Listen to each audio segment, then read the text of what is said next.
সবাইকে শুভেচ্ছা জানিয়ে মানসেরা দেশের সংবাদে স্বাগত জানাচ্ছি মৌমিতা জান্নাত। দেশের অন্যান্য অঞ্চলের খবরের সঙ্গে আজ থাকছে খুলনা বিভাগের সংবাদ রূপসাতীরে। শুরুতে গার্ডিয়ান লাইফ ইন্স্যুরেন্স সংবাদ শিরোনাম।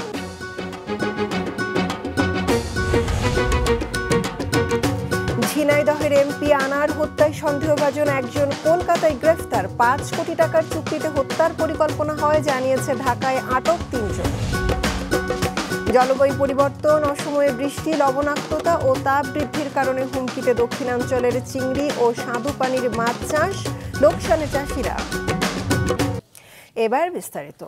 ভারতের পশ্চিমবঙ্গে ঝিনাইদহের সংসদ সদস্য আনোয়ারুল আজিম আনার হত্যাকাণ্ডের ঘটনায় জড়িত অন্যতম সন্দেহভাজন সিয়াম নামের একজনকে কলকাতা পুলিশ গ্রেফতার করেছে। জব্দ করা হয়েছে একটি গাড়িও। আনার নিখোঁজের 6 দিন পর গতকাল কলকাতায় তার হত্যাকাণ্ডের খবর প্রকাশ পায়। বেরিয়ে আসে নানা তথ্য। জানা গেছে যে ফ্ল্যাটে আনার খুন হয়েছেন সেটি ভাড়া নিয়েছিলেন মোহাম্মদ আখতারুজ্জামান ওরফে শাহিন নামের এক ব্যক্তি। তিনি ঝিনাইদহের কোটচাঁদপুর পৌরসভার মেয়র মোহাম্মদ শহীদুজ্জামানের ছোট ভাই। কমপক্ষে 1 মাস আগে আনারকে খুনের পরিকল্পনা ও প্রস্তুতি শুরু হয়। এতে জড়িত অন্তত 3 জন ঘটনার 13 দিন আগে বাংলাদেশ থেকে ভারতের কলকাতায় যান। এরও আগে যান 2 জন। আনারকে হত্যার জন্যই সেখানে একটি ফ্ল্যাট ভাড়া করা হয়। ডিবির সূত্র জানায়, ঢাকায় গ্রেফতার 3 জন প্রাথমিক জিজ্ঞাসাবাদে স্বীকার করেছে যে তারা আনার হত্যায় সরাসরি জড়িত।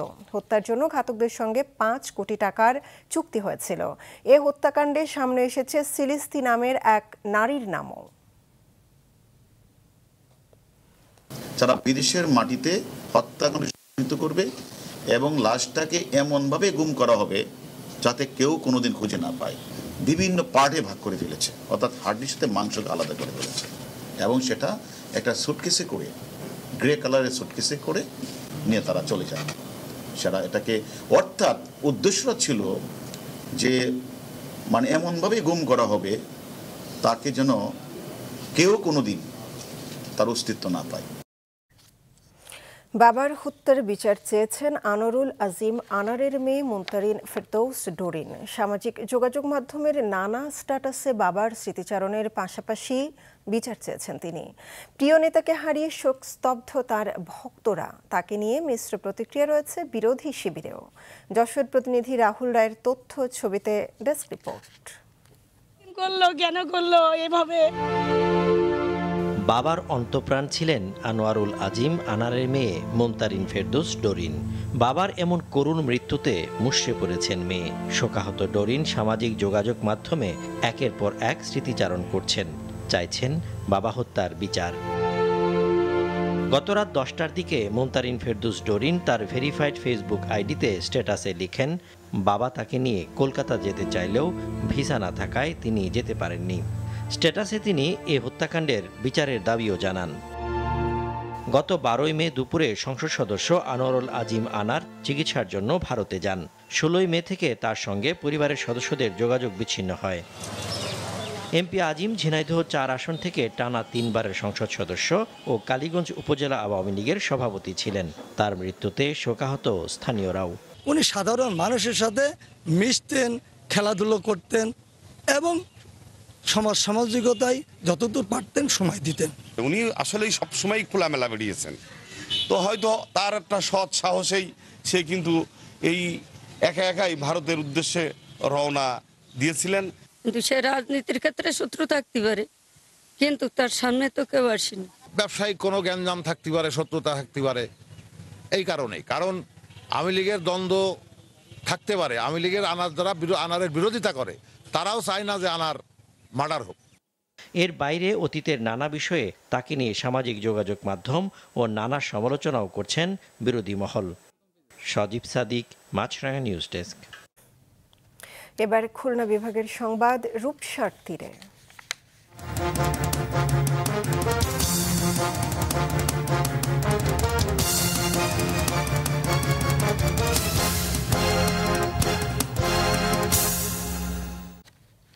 জলবায়ু পরিবর্তনের ফলে তাপ বৃদ্ধি, সময়মতো বৃষ্টি না হওয়া ও পানির লবণাক্ততা বৃদ্ধির কারণে হুমকির মুখে পড়েছে দক্ষিণাঞ্চলের চিংড়ি ও স্বাদু পানির মাছের চাষ। এস এম মিলনের ক্যামেরায় মোস্তফা জামালের রিপোর্ট। খুলনার ঘোনাবড়ডাঙ্গা গ্রামের মাছ চাষি জয়প্রকাশ বিশ্বাস এক যুগ ধরে মিশ্র পদ্ধতিতে গলদা চিংড়ি ও মিষ্টি পানির মাছের চাষ করছেন। একজন আদর্শ চাষি হিসেবে মৎস্য বিভাগ থেকে পুরস্কৃত হয়েছেন কয়েকবার। কিন্তু গত কয়েক বছর ধরে মাছ ছাড়ার সময় এপ্রিল মাসে তাপপ্রবাহ ও বৃষ্টি কম হওয়ায় বিপাকে পড়ছেন তিনি। সময় মতো মাছ ছাড়তে না পারায় লোকসানের পরিমাণ বাড়ছে বছর বছর। আমি আগে এপ্রিলেই মাছ ছাড়তাম, কিন্তু তাপমাত্রা বৃদ্ধির কারণে এবং পানির স্বল্পতার কারণে আমি এখনও 1 মাস পর আমার মাছ ছাড়তে হবে। যে মাছ অনেকেই 1 থেকে 900 থেকে 1000 টাকা কেজি বিক্রি করতে পারবে, আমার সে মাছ 500-600 টাকায় বিক্রি করতে হবে। তাতে করে আমার দেখা যাচ্ছে অনেক লোকসানের সম্মুখীন হতে হবে। জয়প্রকাশের মতো একই সমস্যায় ভুগছেন দক্ষিণাঞ্চলের মাছ চাষিরা। চৈত্র বৈশাখে বৃষ্টি কম হয়, পানির তাপমাত্রা বেড়ে যাওয়া সহ মাছের আশানুরূপ বৃদ্ধি হচ্ছে না, মারা যাচ্ছে অনেক মাছ বলছেন চাষিরা। তাপমাত্রা গেলে পানি অতিরিক্ত গরমে গেলে মাছ আপনার হচ্ছে ভাসে যাচ্ছে, তারপরে হচ্ছে বিভিন্ন রোগ আছে, শুকা হয়ে যাচ্ছে, মাছের গায়ে কোনো এনার্জি থাকতেছে না, বুঝছেন। এতে করে ওই মাছের লস হয়ে যাচ্ছে। মাছ তো দিলেই শুধু হয় না, বর্ষা না হলে মাছ ভালো হয় না। আর বর্ষা হলে খাবারও কম দেওয়া লাগে, বর্ষার জল হলে মাছ দ্রুত বাড়ে। দক্ষিণাঞ্চলের অধিকাংশ মাছ চাষ হয় লিজ নেওয়া জমিতে। কাঙ্ক্ষিত মাছ উৎপাদন না হয় ঋণের জালে আটকা পড়ছেন এই অঞ্চলের মাছ চাষিরা। আমাদের 5.5 বিঘা জমি সবই কিন্তু হারি নেওয়া, বিঘায় 14,000 টাকা করে আমাদের হারি দিতে হয়। এই যে আমরা লোনটা যে নিচ্ছি, বছর শেষে তো আমরা সেই লাভ পাচ্ছি না, লাভ না পেলে তো লোনটা তো শোধ করতে পারতেছি না, আবার পরের বছর ঘের করতে গেলে আমাদের আবার লোন নিতে হচ্ছে, ফলে মানে ঋণের বোঝাটা তো বেড়ে যাচ্ছে আমাদের। জলবায়ু পরিবর্তন মোকাবেলা করে মাছ উৎপাদন অব্যাহত রাখতে সনাতন পদ্ধতির পরিবর্তে বিজ্ঞানীদের গবেষণালব্ধ জলবায়ু সহনশীল পদ্ধতি চাষিদের মাঝে ছড়িয়ে দিতে হবে বলছেন বিশেষজ্ঞরা। ক্লাইমেট চেঞ্জের কারণে মৎস্য সম্পদের ক্ষেত্রে যে ক্যাপচার ফিশারি বা মুক্ত জলাশয়ের মাছের ব্রিডিং সিজনটা এইটা ব্যাহত হয়, মাছের ব্রিডিং সিজন ডিফার্ড হয় অথবা ব্রিডিংটা আনসাকসেসফুল হয়, এবং এটা যদি হয় তখন মাছের যে টোটাল উৎপাদনশীলতা এটা কমে যায়। আর অ্যাকোয়াকালচারের ক্ষেত্রে পানির অভাবে মাছগুলো অতিরিক্ত গরমে আসলে মাছগুলো মানে বাঁচতে পারে না, বা যদি বাঁচেও তাদের গ্রোথটা খুব স্টান্টেড হয়ে যায়। মৎস্য বিভাগের তথ্য অনুযায়ী 2021-22 অর্থ বছরে খুলনা জেলায় 27,453 টন চিংড়ি উৎপাদন হয়েছিল, আর 2022-23 অর্থ বছরে চিংড়ি উৎপাদন দাঁড়ায় 25,375 টনে, যা আগের অর্থ বছরের তুলনায় 2,078 টন কম। মোস্তফা জামাল, মাছরাঙা সংবাদ, খুলনা। যশোরের 35টি শিক্ষা প্রতিষ্ঠানে শিক্ষাবৃত্তি, শিক্ষা উপকরণ, অর্থ বিতরণ করেছে দুর্নীতি দমন কমিশন। সকালে জেলা স্কুল অডিটোরিয়ামে জেলা দুর্নীতি দমন কমিশনের উদ্যোগে এ অনুষ্ঠানের আয়োজন করা হয়। দুদকের উপপরিচালক আল আমিনের সভাপতিত্বে অনুষ্ঠানে প্রধান অতিথি ছিলেন জেলা প্রশাসক আবরাউল হাসান মজুমদার। এ সময় 35টি শিক্ষা প্রতিষ্ঠানে সততা স্টোরের জন্য 3.5 লাখ টাকা অনুদান, 14 জন শিক্ষার্থীকে 6,000 টাকা করে শিক্ষাবৃত্তি ও শিক্ষা উপকরণ বিতরণ করা হয়। ঘূর্ণিঝড় রেমাল মোকাবেলায় সব পর্যায়ের কর্মকর্তাদের স্টেশন ত্যাগ না করতে নির্দেশ দিয়েছে সাতক্ষীরার জেলা প্রশাসন। দুপুরে জেলা প্রশাসক হুমায়ুন কবিরের সভাপতিত্বে সংশ্লিষ্ট জেলা ও উপজেলা পর্যায়ের কর্মকর্তাদের প্রস্তুতি সভায় এ সিদ্ধান্তের কথা জানানো হয়। সভা শেষে জেলা প্রশাসক জানান, ঘূর্ণিঝড় রেমাল মোকাবেলায় সর্বাত্মক প্রস্তুতি নেওয়া হয়েছে। 169টি আশ্রয় কেন্দ্র সহ 887টি শিক্ষা প্রতিষ্ঠান ব্যবহার উপযোগী করা হচ্ছে। এছাড়া 6,000 স্বেচ্ছাসেবক প্রস্তুত রাখা হয়েছে জরুরি কাজে অংশগ্রহণের জন্য। চাহিদা থাকলেও ঈদকে সামনে রেখে দিনাজপুরের হিলি দিয়ে ভারত থেকে মশলা আমদানি বাড়েনি। ডলার সংকট ও চড়া শুল্কের কারণে দেশটি থেকে পেঁয়াজ আমদানি বন্ধ রেখেছেন জানান হিলির ব্যবসায়ীরা। কমেছে জিরা, এলাচের আমদানিও। Desk report. পেঁয়াজ, আদা, রসুনের বাইরে ভারত থেকে রান্নার প্রয়োজনীয় বাকি সব মশলাও আমদানি করে বাংলাদেশ। উৎসব পার্বণকে সামনে রেখে যার পরিমাণ বাড়ে, তবে এবার পরিস্থিতি ভিন্ন। ঈদুল আজহার আর মাত্র সপ্তাহ 3 বাকি থাকলেও দিনাজপুরের হিলি স্থলবন্দরে মশলা আমদানির খুব একটা তোড়জোড় দেখা যাচ্ছে না। ইন্ডিয়ার আমরা রাজস্থান এবং গুজরাট থেকে আমরা এই মশলাগুলো আমদানি করে থাকি। আমদানিকৃত জিরা ডিউটি প্রতি কেজি 235 টাকা দিয়ে থাকি এবং এলাচের ডিউটি 295 টাকা দিয়ে থাকি। এই মশলাগুলির চাহিদা ব্যাপক আছে, যেহেতু সামনে কুরবানি ঈদ, এখন আমরা সবাই ইম্পোর্ট করতেছি। আশা করি মশলা বেশি ঢুকে গেলে আশা করি দামটা কমে যাবে। জিরার পরিমাণ প্রতি বছরের তুলনায় এবারে খুবই কম, কম হওয়ার কারণ হলো যে ডলারের ঊর্ধ্বগতি, ডলার বাড়ে কমে, আবার ইন্ডিয়াতেও অনেক দাম বেশি। ব্যবসায়ীদের দেয়া তথ্য মতে ভারত থেকে প্রতি কেজি জিরা আমদানিতে সরকারকে 235 টাকা শুল্ক দিতে হয়। এলাচে যায় 295 টাকা। এর সাথে সরবরাহ ঘাটতির কথা বলে কোরবানিকে সামনে রেখে এরই মধ্যে অস্থির হয়ে উঠেছে স্থানীয় মশলার বাজার। সপ্তাহের ব্যবধানে জিরার দাম কেজিতে 150 টাকা ও এলাচ কেজি প্রতি 150 থেকে 300 টাকা পর্যন্ত বেড়েছে। জিরার দোকানে আসলাম, দেখি জিরার দাম অনেক বেশি। জিরা কিনলাম, জিরা 700 টাকা কেজি। বাজারটা স্থির না, স্থির হলে ভালো হয়।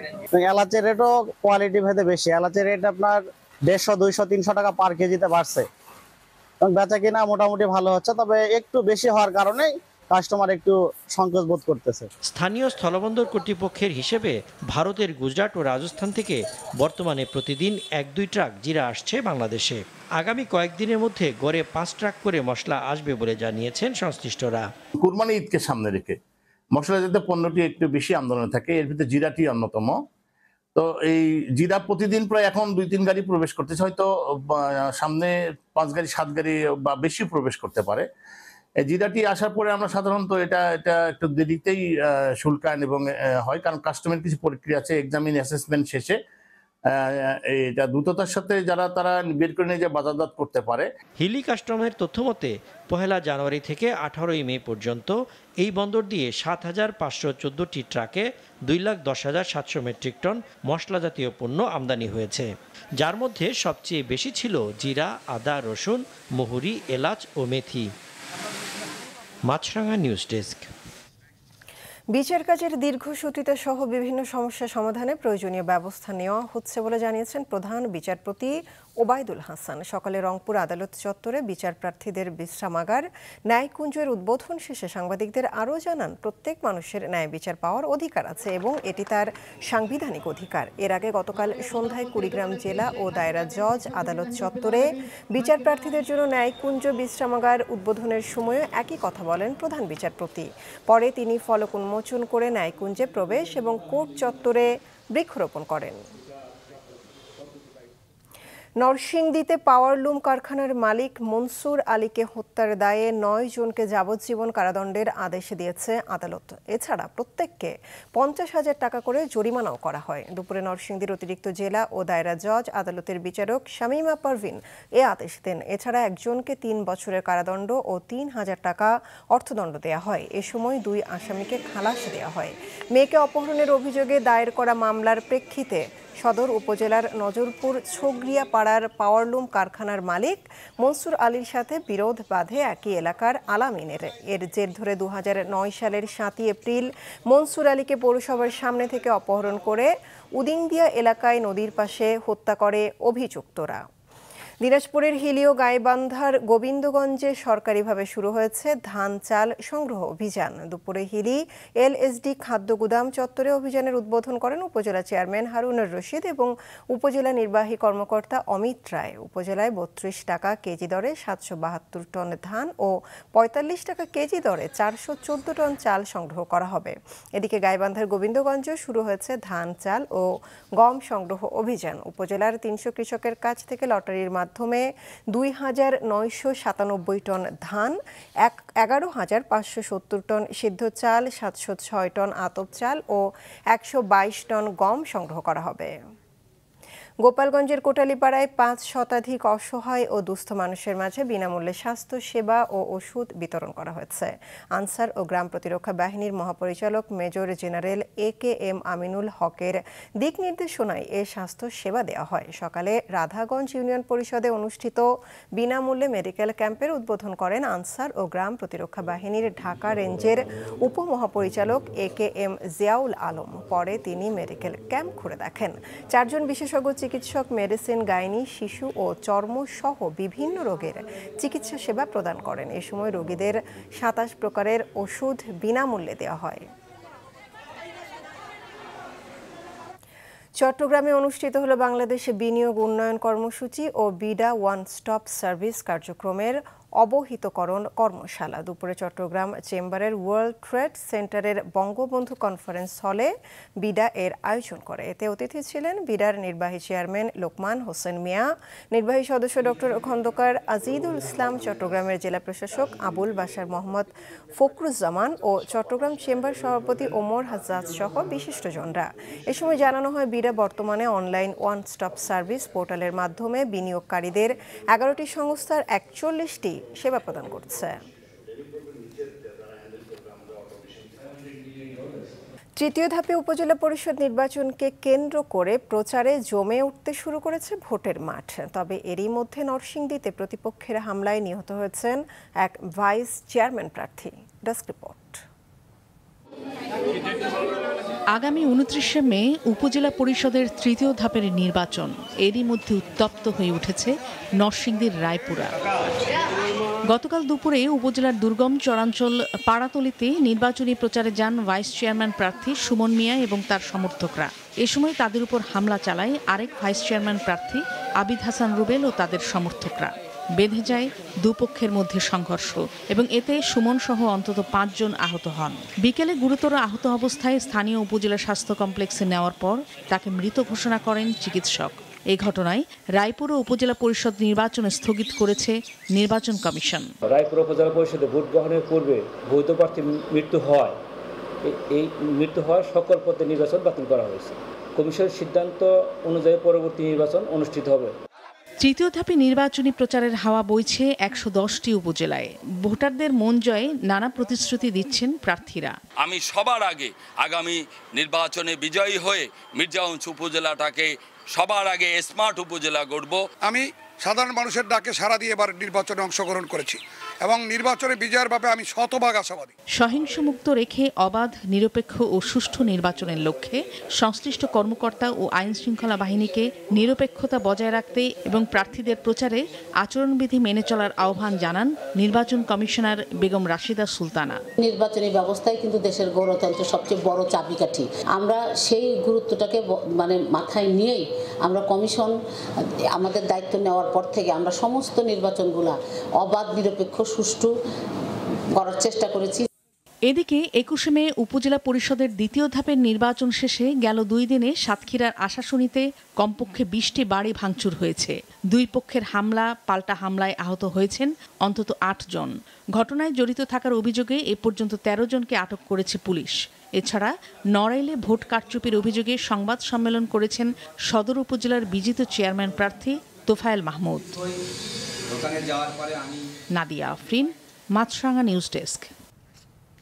তৃতীয় দফায় মানিকগঞ্জ সদর উপজেলা পরিষদ নির্বাচনে ভোট কেনা এবং হুমকি দেওয়ার অভিযোগ করেছেন প্রতিদ্বন্দ্বী প্রার্থী। দুপুরে স্থানীয় প্রেস ক্লাব মিলনায়তনে ঘোড়া প্রতীকের প্রার্থী হাসিবুদ্দিন আহমেদ সেলিম সংবাদ সম্মেলনে অভিযোগ করেন।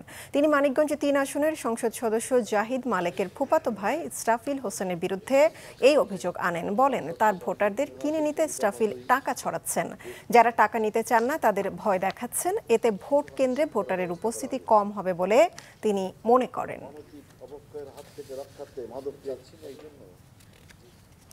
ভোলার শিবপুরে পারিবারিক জমিজমা নিয়ে বিরোধ ও দ্বিতীয় ধাপের উপজেলা পরিষদ নির্বাচনের ফলাফলকে কেন্দ্র করে ছোট ভাইয়ের হাতে খুন হয়েছে বড় ভাই। পুলিশ ও স্থানীয়রা জানান, সদর উপজেলার দক্ষিণ রতনপুর গ্রামের আব্দুল মালেক ও তার ভাই তাজুল ইসলামের মধ্যে জমিজমা নিয়ে দীর্ঘদিন বিরোধ চলে আসছিল। দ্বিতীয় ধাপের উপজেলা পরিষদ নির্বাচনে দুই ভাইয়ের মধ্যে আব্দুল মালেকের পরিবার মোটরসাইকেল প্রতীকের ও তাজুল ইসলামের পরিবার আনারস প্রতীকের নির্বাচন করে। পূর্ব বিরোধের পাশাপাশি নির্বাচনী ফলাফল নিয়ে সকালে দুই পরিবারের মধ্যে বাকবিতণ্ডার এক পর্যায়ে সংঘর্ষ বাধে। মাথায় আঘাত পেয়ে গুরুতর আব্দুল মালেক মারা যায়। এই ঘটনায় দুজনকে আটক করেছে পুলিশ। যৌতুকের টাকা দিতে না পারায় স্বামীর হাতে স্ত্রী খুনের ঘটনার প্রতিবাদ ও হত্যাকারীকে গ্রেফতারের দাবিতে মানববন্ধন বিক্ষোভ কর্মসূচি পালন করেছেন নিহতের স্বজন ও এলাকাবাসী। দুপুরে অতিরিক্ত জাহাঙ্গীর মেম্বারকে গ্রেফতারের দাবিতে গাইবান্ধা সুন্দরগঞ্জ সড়কের দাঁড়িয়াপুরে মানববন্ধন করা হয়। পরে বিক্ষোভকারীরা 3 ঘণ্টা সড়ক অবরোধ করে রাখে। এ সময় স্থানীয় সংসদ সদস্য শাহ সারোয়ার কবির ঘটনাস্থলে গিয়ে হত্যাকারীকে 24 ঘণ্টার মধ্যে গ্রেফতারের আশ্বাস দিলে তারা অবরোধ তুলে নেন। মোটরসাইকেল চলাচলে নীতিমালা 2024 সংশোধন ও বাইকার বান্ধব নীতিমালা প্রণয়ন সহ 9 দফা দাবিতে নোয়াখালীতে মানববন্ধন করেছেন বাইকাররা। সকালে জেলা প্রশাসকের কার্যালয়ের সামনে এ কর্মসূচি পালন করেন তারা। এ সময় বক্তারা বলেন, অন্যান্য বৈধ যানের মতো মোটরসাইকেল তারা ট্যাক্স দিয়ে চালান, তাহলে তাদের সাথে বৈষম্য কেন? একই সড়কে আলাদা গতির বাহন নির্ধারণ করে দিলে দুর্ঘটনা আরও বাড়বে বলে মনে করেন তারা। চলাচলে নীতিমালা সংশোধন ও বাইকার বান্ধব নীতিমালা প্রণয়ন সহ 9 দফা দাবি জানান তারা। জেলা প্রশাসকের কাছে স্মারকলিপিও দিয়েছেন বাইকাররা। নোয়াখালীর বেগমগঞ্জ উপজেলার শহীদ আমানউল্লাহ পাবলিক উচ্চ বিদ্যালয় থেকে এসএসসি পরীক্ষায় জিপিএ 5 প্রাপ্ত 16 জন শিক্ষার্থীকে সংবর্ধনা দিয়েছে মুক্ত পাঠাগার নামে একটি প্রতিষ্ঠান। সকালে কাজিরহাট বাজারে শহীদ আমানউল্লাহ পাবলিক উচ্চ বিদ্যালয় অডিটোরিয়ামে শিক্ষার্থীদের এই সংবর্ধনা দেওয়া হয়। মুক্ত পাঠাগারের সভাপতি আব্দুল্লাহ ইবনে সাজিদ তাজমিদের সভাপতিত্বে ও সাধারণ সম্পাদক শাহজালাল আরিফের সঞ্চালনায় বক্তব্য রাখেন ফেনী সরকারি টিচার্স কলেজের সাবেক অধ্যক্ষ ডক্টর আবু কায়েস মাহমুদ নূর হোসেন, শানিমা গ্রুপের ব্যবস্থাপনা পরিচালক এসএম শাহাবুদ্দিন, বিদ্যালয়টির প্রধান শিক্ষক কার্তিক লাল ভৌমিক। ঢাকা ময়মনসিংহ রুটে গাজীপুরের ধীরাশ্রম স্টেশনের কাছে তুরাগ কমিউটার ট্রেন লাইনচ্যুত হওয়ার আধা ঘন্টা পর ট্রেন চলাচল স্বাভাবিক হয়েছে। জয়দেবপুর রেলওয়ে জংশন স্টেশনের মাস্টার হানিফ আলী জানান, সকালে গাজীপুরের ধীরাশ্রম স্টেশনের আউটার সিগন্যালে ঢাকাগামী তুরাগ কমিউটার ট্রেন লাইনচ্যুত হয়, তবে এতে কোনো হতাহতের ঘটনা ঘটেনি। আধা ঘন্টা পর দুর্ঘটনা কবলিত বগিটি রেখে ট্রেনটি যাত্রী নিয়ে পুনরায় ঢাকার উদ্দেশ্যে ছেড়ে যায়। এদিকে চুয়াডাঙ্গা সদরের জাফরপুর এলাকায় ইজি বাইক, ভ্যান ও মোটরসাইকেলের ত্রিমুখী সংঘর্ষে শান্ত আলী নামে এক যুবক নিহত হয়েছেন। জাতীয় কবি কাজী নজরুল ইসলামের 125তম জন্মবার্ষিকী উপলক্ষে ময়মনসিংহের ত্রিশালে শুরু হয়েছে 3 দিনব্যাপী আলোচনা ও সাংস্কৃতিক অনুষ্ঠান। সকালে নজরুল একাডেমি মাঠে এ অনুষ্ঠানের উদ্বোধন করেন দুর্যোগ ব্যবস্থাপনা ও ত্রাণ প্রতিমন্ত্রী মহিবুর রহমান। সংস্কৃতি বিষয়ক মন্ত্রণালয়ের সহযোগিতায় ময়মনসিংহ জেলা প্রশাসন এ অনুষ্ঠানের আয়োজন করে। জেলা প্রশাসক দিদার আলম মোহাম্মদ মাকসুদ চৌধুরীর সভাপতিত্বে অনুষ্ঠানে বক্তব্য রাখেন সাবেক গৃহায়ন ও গণপূর্ত প্রতিমন্ত্রী শরীফ আহমেদ ও সংসদ সদস্য ফাহমি গোলন্দাজ বাবেল, এবিএম আনিসুজ্জামান ও নীলুফার আঞ্জুম পপি। নজরুল জয়ন্তীকে ঘিরে ত্রিশালে আয়োজন করা হয়েছে গ্রামীণ মেলার। মাছরাঙা দেশের সংবাদ শেষ করার আগে গার্ডিয়ান লাইফ ইন্স্যুরেন্স সংবাদ শিরোনামগুলো আরও একবার। ঝিনাইদহের এমপি আজিম হত্যায় সন্দেহভাজন একজন কলকাতায় গ্রেফতার। 5 কোটি টাকার চুক্তিতে হত্যার পরিকল্পনা হয়, জানিয়েছে ঢাকায় আটক 3 জন। জলবায়ু পরিবর্তন, অসময়ে বৃষ্টি, লবণাক্ততা ও তাপ বৃদ্ধির কারণে হুমকিতে দক্ষিণাঞ্চলের চিংড়ি ও স্বাদু পানির মাছ চাষ, লোকসানে চাষিরা। চাহিদা থাকলেও ঈদের আগে কমেছে ভারত থেকে মশলা আমদানি। ডলার সংকট ও চড়া শুল্কের কারণে পেঁয়াজ আসাও বন্ধ। এই ছিল এখনকার মতো। ফেসবুক আপডেট পেতে ভিজিট করুন মাছরাঙা টেলিভিশনের পেজ। ইউটিউব চ্যানেলেও দেখতে পারেন আমাদের সংবাদ প্রতিবেদন অনুষ্ঠান। আমাদের পরবর্তী সংবাদ সন্ধ্যা 7টায় দেখার আমন্ত্রণ রইল।